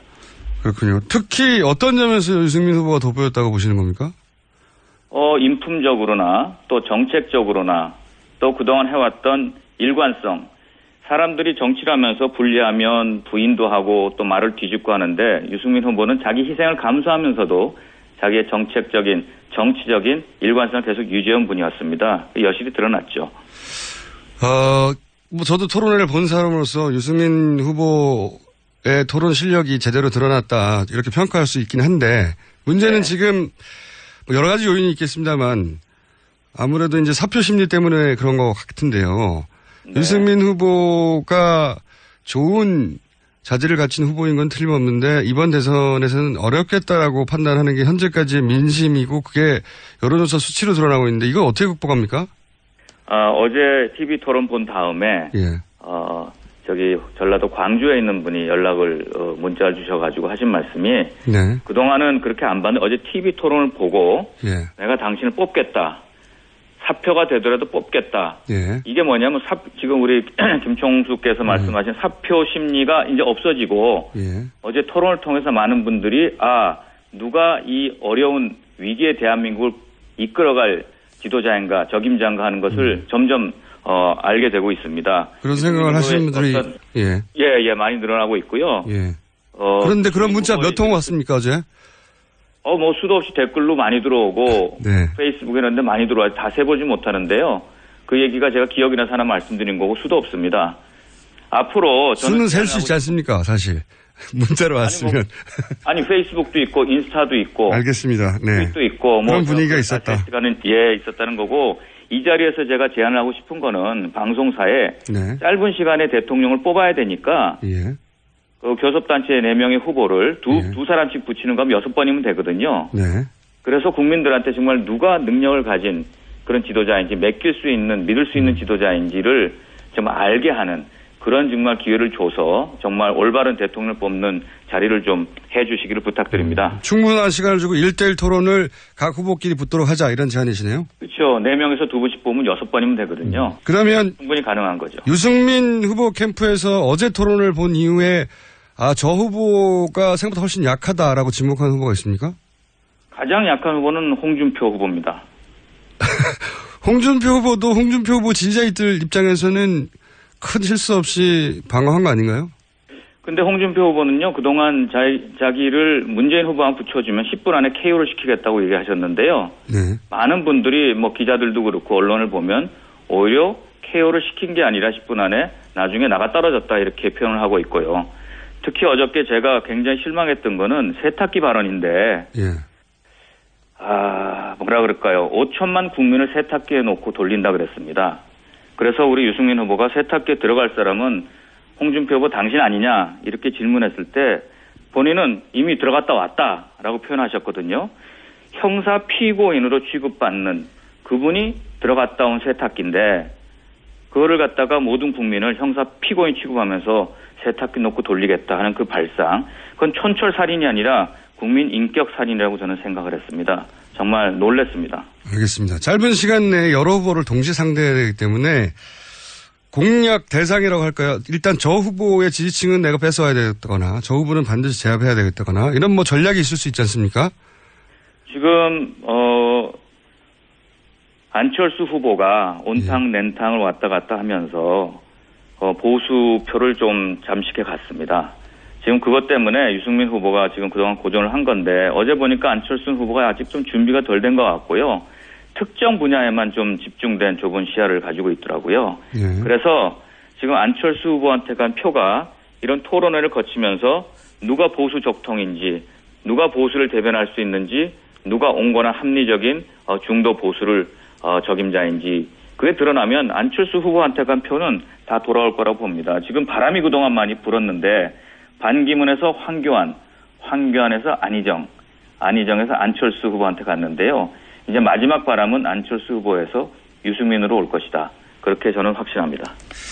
알겠습니다. 그런데 이제 그 바람이 유승민 후보에 오지 못한 이유 중에 하나가 유승민 후보의 그동안의 행보 때문이기도 하다 하는 지적도 있습니다. 예를 들어서 지금까지 TK 공략에 대단히 공을 들였고 배신자 이미지를 벗기 위해서 노력을 해야 하는데 사실 어제 토론회에서도 드러났지만 유승민 후보가 가진 강점은 TK 이외 지역 그 중도층에 어필할 수 있는 콘텐츠가 있는데 TK에 너무 갇혀 있었던 거 아니냐. 본인 스스로 그렇게 자신이 어필할 수 있는 지역을 이렇게 제한한 것이 남 탓을 할 게 아니라 그 탓이 아니었냐 하는 지적은 내부에서는 없습니까?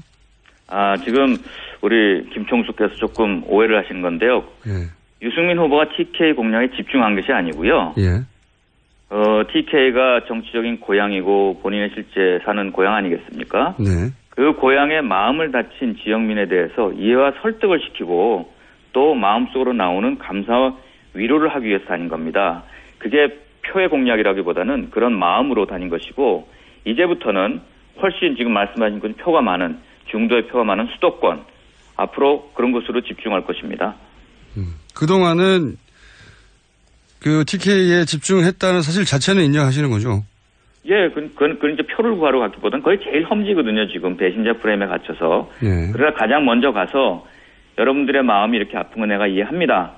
나도 마음이 아픕니다. 한때 열렬하게 여한 없이 박근혜 대통령을 사랑했던 사람으로 인간적으로 괴롭습니다. 하지만 헌법 가치를 훼손한 거에 대해서는 또 그런 기회가 온다면 또 그런 사태가 발생한다면 똑같이밖에 할 수 없습니다.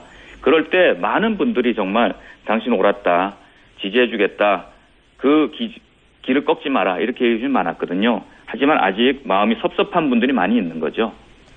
그렇게 이해하시면 될 것 같습니다. 섭섭한 분들이 그 지역에 있다 하더라도 나머지 전 국민들도 유승민 후보가 누군지 알아야 되는데 그 시간을 너무 많이 뺏긴 게 아닌가 하는 생각을 하게 되고 이건 어떻습니까? 그래서 수도권에 이제 집중할 것이고 또 다른 타 지역을 집중할 것이고요. 더 좋은 방법은 대선이라는 게 앞으로 27일밖에 안 남았는데 아무리 다닌다 그래서 얼마나 많은 분들을 만나겠습니까? 그러니까 방송사에서 정말 국민들한테 이 후보가 얼마나 능력이 있고 갖춰지고 준비가 됐는지 하는 것을 평가할 수 있도록 우리 김총수님도 정말 1대1로 하는 그런 걸 많이 만들어주길 부탁드립니다. 유승민 후보가 저희 방송에 오시면 제가 유승민 후보의 장점이 드러나도록 충분히 인터뷰 드릴 수 있는데 그렇게 안 오셔가지고. 그러셨나요? 네. 말씀해 주시고. 우리 총수님께서 우리 유승민 후보를 배신자 프레임으로 가둔 가장 그 대표적 인물 아니신가요? 그거는 전혀 아닙니다. 그건 저희 방송에서는 끊임없이 유승민 후보에게 충분한 기회를 드린다고 했었고요. 그건 아무래도 고모단장님은 저희 방송을 안 들으셨네요. 죄송합니다. 이렇게 인기 있는 방송을 안 들으시니까 지금 지지율이 안 올라가는 겁니다. 그럼 앞으로 제가 많이 듣도록 하겠습니다. 자, 이건 어떻습니까? 방금 좀 전에 연결했던 자유한국당에서는 보수가 이러다가 다 죽는다. 스스로 현명한 판단을 하기 바란다. 지지율 그렇게 낮은데 끝까지 완주한다는 건 보수 전체 피해가 크다. 네. 그렇게 얘기하거든요. 이게 스스로 사퇴하라는 얘기 같습니다. 저는 반대로 말씀드리고 싶은데요. 우리가 보수가 이렇게 괴멸하게 된 거는 우리가 제대로 된 헌법 가치를 지키고 민주적 절차를 지켜온 보수, 또 책임과 희생의 보수의 가치를 우리가 하지 않았기 때문입니다. 선거가 눈앞에 닥쳤다고 해서 그 가치를 훼손하고 당장 지금 그래봤자 몇 프로 왔습니까? 홍 후보가 30% 나오고 유 후보가 5% 나오는 그런 거 아니지 않습니까? 그런 걸 버리고 정말 눈앞에 있는 선거만을 앞두고 그렇게 한다면 앞으로 보수는 미래가 없습니다. 형사 피고인인 후보가 막말을 하면서 저는 그분이 사퇴라는 것이 자연스러운 보수 통합이라고 얘기하고 싶고 앞으로 국민들한테 안철수 후보 쪽한 표도 우리가 뺏어올 수 있는 유일한 방법이다. 그렇게 생각합니다. 그러면 완주인 거죠? 한마디로. 네, 그럼요. 예, 완주하려고 나왔지. 저도 2010년 서울시장 선거 때 완주하지 않았습니까? 그거는 기억을 못합니다, 사람들이. 예. 죄송하지만. 자, 그러면 현실적인 문제를 계속 지적해요. 완주하려면 비용도 드는데 지금 지지율도 낮는데 보전도 안 될 것 같고 이건 어떻게 현실 정당으로 극복할 거냐.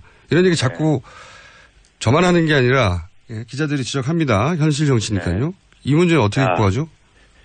지금 우리 당만의 문제가 아니고요. 네. 지금 우리 보고 합쳐달라고 하는 자유한국당이 지금 담보대출 250억을 빌렸습니다. 홍 후보 지금 5% 6% 나오지 않습니까? 네. 그건 보전 못 받는다고 해서 자유한국당이 난리가 났습니다. 우리 파산한다. 지금 그분들이 저희한테 얘기할 얘기가 아니고요. 우리는 돈이 있다고 대통령이 되는 세상이 아니다. 그렇게 생각합니다. 국민의 세금을 쓰는 거 아껴야 되고요.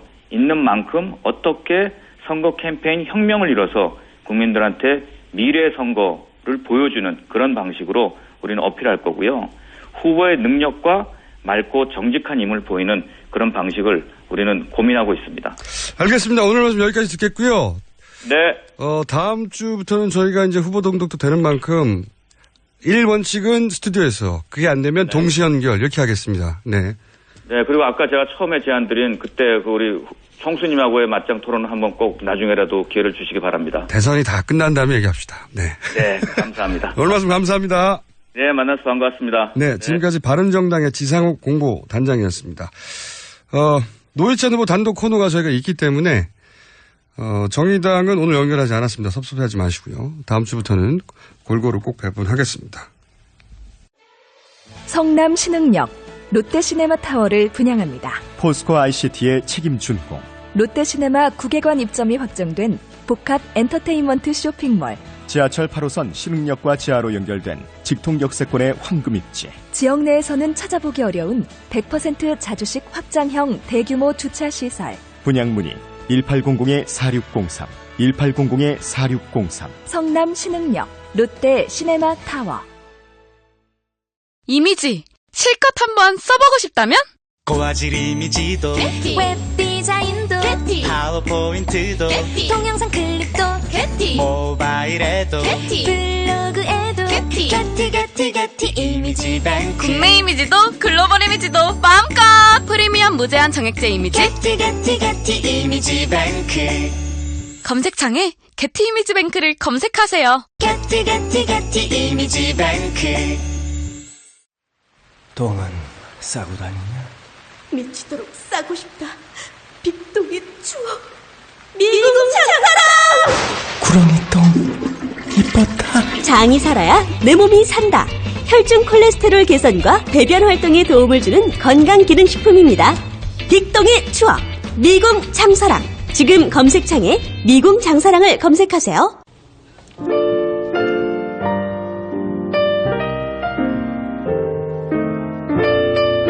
자, 불친절한 AS. 김상조 교수와 손금주 의원 인터뷰 프로 아마추어 차이인데 불공평하지 않느냐 이런 아마 문자인 것 같습니다. 저희는 양당에 공식적으로 인터뷰 요청을 동시에 했어요. 네.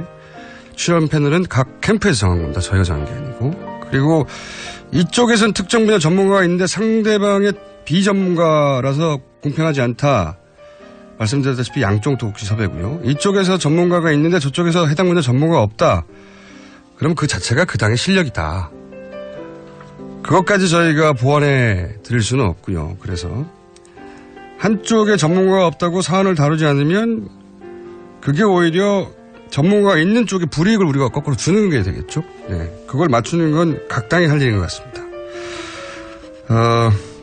이번에는 이 당에 유리한 전문가가 있고 뭐 다른 사안은 저 당에 유리한 전문가가 있겠죠. 예. 자, 아르헨티나에서 뉴스 공장을 듣고 있는데 다 교민들이 듣고 있어서 너무 감사하다고 응원 문자를 보내고 싶은데 한국어 입력이 안 되네요. 그래요? 예. 스페니쉬로 보내십시오. 저희가 알아서 해석하겠습니다. 여기까지입니다.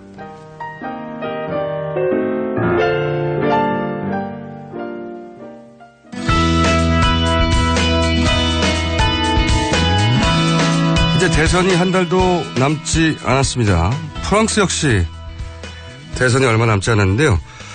미국을 비롯해서 서구 사회 정치 지형도 최근 급격하게 변하고 있죠. 해서 오늘은 프랑스 대선 한번 짚어볼까 합니다.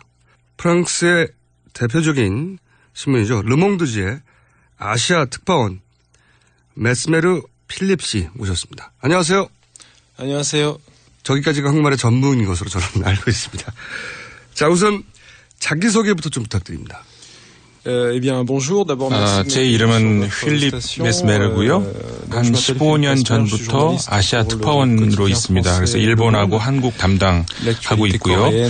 지금 현재 한국에 와 있는데 한국의 대선 관계를 취재하러 왔습니다. 한국 대선 이야기는 좀 이따 하기로 하고 프랑스 대선 얘기부터 먼저 해보죠. 프랑스 대선은 이제 1차 투표를 하고 거기서 과반이 없을 경우 결선 투표를 하는 것으로 알고 있는데 오늘 4월 23일이 1차 투표일로 알고 있습니다. 현재까지 판세는 어떤지 결선까지 갈 것 같은지 전망을 좀 소개해 주시죠. 지금까지 11명의 후보자가 있습니다. 근데 11명 중에서 50%를 넘는 후보가 없을 것으로 보이기 때문에 2차 결선 투표로 가는 것은 명백해 보입니다. 그래서 현재 어떤 후보가 2차 투표로 갈 것인가 판세를 보면은 대략적으로 퐁 나시오날이라고 하는 국민전선, 우리말로 국민전선인데요. 마린 르펜이라는 후보가 일단 2차 투표로 갈 것으로 보입니다. 그 다음에 좌파도 아니고 우파도 아닌 마크롱이라고 하는 후보가 중도 성향의 후보가 2차 투표에 갈 가능성이 높아 보입니다. 그리고 세 번째로 가능성이 높은 후보라고 한다고 하면은 프랑스와 피용인데 프랑스와 피용이라는 후보가 전통적인 의미에서의 우파 후보인데 세 번째로 가능성이 있어 보입니다. 프랑스 오늘 이제 인터뷰를 모신 이유 중에 하나인데 프랑스 대선도 지난 트럼프가 당선됐던 미국 대선처럼 기성 정치는 몰락하고 아웃사이더였던 트럼프 같은 사람이 등장을 하고 그리고 극우 세력이 득세하고 이런 특징으로 설명될 수 있습니까? 현재 상황이? 일단 그렇게 볼 수도 있을 것 같습니다. 하지만 기존 정치의 몰락이라고 하기에는 이제 좀 데리케이트한 부분도 있는데 왜냐하면 정치는 여전히 정치로 남아있기 때문에 그렇습니다. 다만 기존 정당을 이야기를 한다면은 상황이 좀 복잡해 보입니다. 일단 기존 사회당 그러니까 가장 큰 좌파 정당 중에 가장 큰 정당이라고 할 수가 있는데요. 사회당의 후보가 이번에 대선에 출마를 합니다마는 거의 제가 보기에는 그 사라질 운명까지도 갈 수 있는 그런 실정에 와 있습니다. 그 다음에 역시 마찬가지로 극우파가 이렇게 득세를 한다는 그런 차원에서 보자면은 극우 세력의 그러니까 극단 세력의 득세, 아웃사이드 등장 그런 얘기를 할 수도 있을 것 같습니다. 그렇군요. 사회당인 올랑드 현 대통령이 재선에 출마하지 않는 프랑스 사상 첫 번째 현직 대통령으로 알고 있는데 재선에 출마하지 않은 이유가 뭔가요? 일단 첫 번째로 대통령으로 당선된 이후 계속해서 저조한 그 지지율에 시달렸는데 첫 번째 이유로 들 수 있는 것이 이 올랑드 대통령의 실업 문제에 대한 그 대책을 내놓지 못하고 실패한 것, 그것을 들 수가 있고요. 그 다음에 이제 두 번째는 정치적인 문제가 되는데 이번에 대선을 통해서 사회당이 처음으로 그 프라이머리 방식을 적용을 했습니다. 그런데 이제 프라이머리에서 올랑드 대통령이 올라설 수 있을 것이라는 그런 확신이 없었기 때문에 그래서 이제 본인이 스스로 이제 포기한 것으로 그렇게 분석을 할 수가 있습니다. 이제 이런 것들이 전부 다 전체적으로 그 사회당의 어떤 그 실패 원인 이런 것들과 다 결부가 될 수 있습니다. 네, 현직 대통령임에도 불구하고 당내 경선을 통과하지도 못할 것 같아서 아예 나오지 않았다. 이런 이야기군요. 자, 그러면 이제 그 다른 후보들 한번 잠깐 짚어보겠습니다.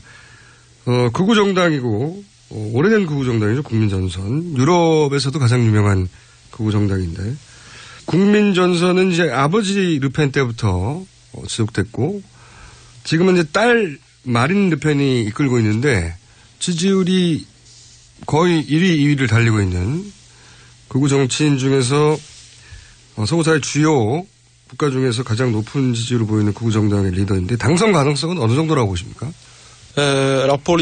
국민전선 정당이 그 말씀하신 것처럼 지금 마린 르펜 후보의 아버지인 정마리 르펜이 이제 만든 당입니다. 1972년에 만들어져서 그 이후로 줄곧 대통령 선거에 항상 출마를 했고 지금까지 이어져 오고 있는데 그 전까지는 그 아버지인 장마리 르펜이 계속 출마를 했었고요. 그 다음인 2012년 선거부터 그 딸인 마린 르펜이 대통령 선거에 나오고 있습니다. 그런데 이번 선거에서 그 말씀을 하신 것처럼 1, 2위 여론조사에 따라서 1, 2위를 다투고 있는데 작년에 그 미국의 대선에서의 그 트럼프의 승리, 그다음에 영국에서의 브렉시트 이런 것들을 봤을 때 예외적인 상황 이런 것들을 생각할 수 있겠지만 제 생각에는 프랑스에서 마린 르펜이 대통령으로 당선될 가능성은 없다, 전무하다 이렇게 볼 수가 있을 것 같습니다. 프랑스 얘기는 여기까지 하고요. 현재 이제 15년째 일본에 거주하면서 아시아 특파원을 하고 있기 때문에 이 소식도 잠깐 여쭤보고 싶은데 아베 총리의 최근 아키에 스캔들에 대해서는 어떻게 바라보고 있는지 궁금합니다. 아베 총리와 그리고 이제 그 부인 아키에 여사의 그 스캔들, 그 문제에 있어서 이제 몇 가지 또 볼 수가 있겠는데 일단 먼저 그 아베 총리 진영이 그 수정주의자들과 그 운동과 이제 밀접하게 연관이 있고 역시 극우 세력들과의 연관이 있는 건 사실입니다. 그 다음에 두 번째로 이제 하나를 보자면은 재정적 차원에서 이제 볼 수가 있는데 그러니까는 고급 공무원들하고 그다음에 정치인들 사이에서의 어떤 그 부적절한 그런 스캔들 그런 것에서 연유해서 그렇게 됐다고 볼 수가 있습니다. 수정주의라고 하면 이제 일본의 역사 수정주의에 대한 이야기겠죠. 네. 그러면 이 아키에 스캔들을 일본 시민들은 개인 비리가 아니라 어떤 구조적인 커넥션으로 바라보긴 합니까? 일본에도 우리 한국에도 많이 있는 것처럼 극우 세력들이 있습니다.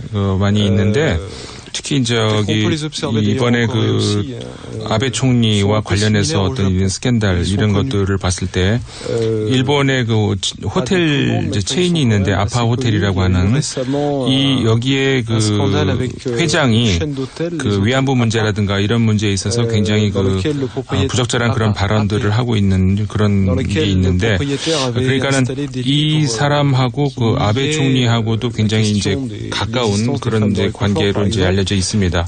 그래서 아까 말씀드린 것처럼 그런 고급 공무원, 그다음에 정치인들, 그다음에 이런 사기업들 사이에서의 어떤 커넥션 이런 것들이 그 일본 국민들은 지금 이런 것에 대해서 어쨌든 좀 이렇게 비웃음을 이렇게 보고 그렇게 그런 걸 가지고도 있는데 일본인들이 그런 것에 대해서 큰 관심을 가지고 있는 것 같지는 않습니다.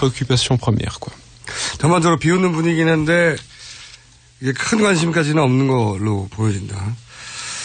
그럼 최순실 스캔들로 얘기를 넘겨볼게요. 한국 그 취재 오래 해왔으니까. 그러니까 한국에서 이제 최순실 스캔들로 결국은 박근혜 전 대통령이 파면됐고 현재는 구속 수감돼 있어요. 그래서 박정희 패러다임의 종말이다 이런 한국 내에서의 평가가 있는데 아시아를 15년간 취재해왔던 프랑스인으로서 최근 한국의 최순실 스캔들 그리고 박근혜 전 대통령의 파면과 수감에 대해서는 어떻게 평가하시는지. 박근혜 대통령의 퇴진으로 인해서 그 한 시대의 종말이 온 것이다 이렇게 볼 수가 있고요. 그 2012년 같은 경우에 이제 젊은 세대라든가 이런 사람들도 박근혜를 투표하고 이제 그런 것도 있었지만 이 젊은 세대가 이번 5월 9일 날 있을 선거에도 그런 양상을 보일지는 회의적으로 바라보고 있고 일단 그 전통적인 한국의 우파가 두 개로 갈라져 있기 때문에 또 쉽지 않은 그런 선거가 될 것 같고요. 어쨌든 이런 전체적인 어떤 차원에서 봤을 때 한 시대의 종말이 될 수 있을 것으로 평가될 수 있다 이렇게 볼 수 있을 것 같습니다. 촛불 집회도 당연히 얘기해 볼 수밖에 없는데 촛불 집회는 언론으로도 접하셨을 거고 실제로 직접 궁금해서 참석도 해본 걸로 아는데 촛불 집회에 대한 인상은 어땠는지. 그 참여한 사람들의 숫자 엄청난 사람이 모였었던 그것을 보고서도 제가 굉장히 많이 놀랐었고 아이들까지 참석하고 가족이 같이 오는 그런 것들을 제가 봤고 그다음에 그 공연이 열렸던 것들 그러니까 결국 이건 거의 축제 형식의 어떤 그런 국민들 참여였지 않나 이런 생각을 해봤습니다. 더구나 굉장히 평화롭게 열렸고 물론 이제 한 가지 목적 대통령의 그 하야를 또 탄핵을 목적으로 하는 그런 그 행동들이었습니다만은 그 뒤에는 국민들의 그 많은 불만, 그다음에 많은 요구들이 숨어 있었던 것으로 제가 보였고 그 과거 한국에서의 반정부 운동 그러니까는 70년대, 80년대 같은 경우에 있었던 그런 경우에는 그 폭력 사태라든가 이런 것들이 굉장히 많이 있었던 것으로 아는데 이번에 그 평화적으로 모든 그런 그 국민 행동이 이루어졌다는 점에서 아까 말씀드렸던 그 한국 민주주의의 승리다 이런 말을 다시 한번 제가 하고 싶습니다. 알겠습니다. 이제 마지막 단계로 넘어가서 한국 정치에 대한 이해가 상당히 깊고 지난 대선 때도 직접 한국에서 취재한 걸로 알고 있는데 그래서 이제 몇 가지 여쭤보고자 하는 게 지금 이제 지지율이 가장 높은 문재인 대표에 대해서는 어떻게 평가하는지 그리고 지금 현재 기준으로는 문재인 후보가 경합하고 있는데 안철수 후보는 또 어떻게 평가하는지 연속해서 질문을 계속해 주십시오. 그리고 보수정당이 분당이 되는 바람에 보수 후보들은 또 분열이 되어 있는데 홍준표, 유승민 후보에 대해서는 각각 어떻게 평가하는지 각 후보들에 대한 평가를 연속으로 해봐 주십시오. 먼저 이제 문재인 후보 같은 경우에 2012년에도 후보자였던 것으로 알고 있는데 굉장한 어떤 그 존경을 할 수 있는 어떤 그런 측면이 많이 있습니다. 과거에 인권운동을 했었던 것, 그 다음에 독재 투쟁 운동했던 것, 이런 것들로 해서 그 많은 지지를 받는, 국민들로부터 지지를 받는 것에 대해서 그럴 만한 이유가 있다라고 생각할 수 있는 것이고 또 국민들이 많은 변화에 대한 기대 이런 것들을 반영을 하는 특히 그 최순실 게이트 이후에 국민들이 변화를 기대하고 있는 그런 그 영향을 받고 있다고 볼 수가 있을 것 같습니다. 그 다음에 안철수 후보 같은 경우에 이제 중도와 이제 보수를 이렇게 엮으려고 하는 그런 시도를 보이는데 그 보수와 가까워지는 것에 대해서 제 생각에는 그렇게 놀랄 만한 일은 아닌 것 같다는 생각이 듭니다. 왜냐하면 과거에도 그 보수 세력과 가까웠던 것으로 저는 이제 평가를 할 수가 있고요, 하고 있고요.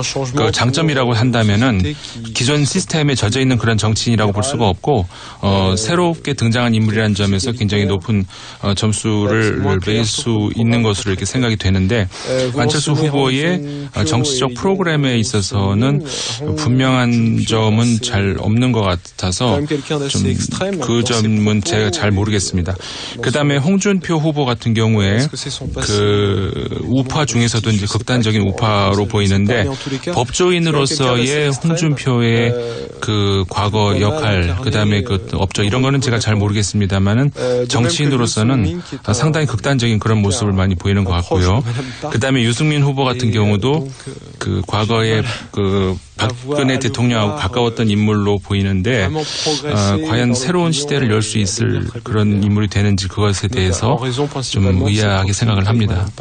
심상정 후보를 하나 뺐군요, 제가. 심상정 후보에 대한 Vous connaissez la candidate 심상정?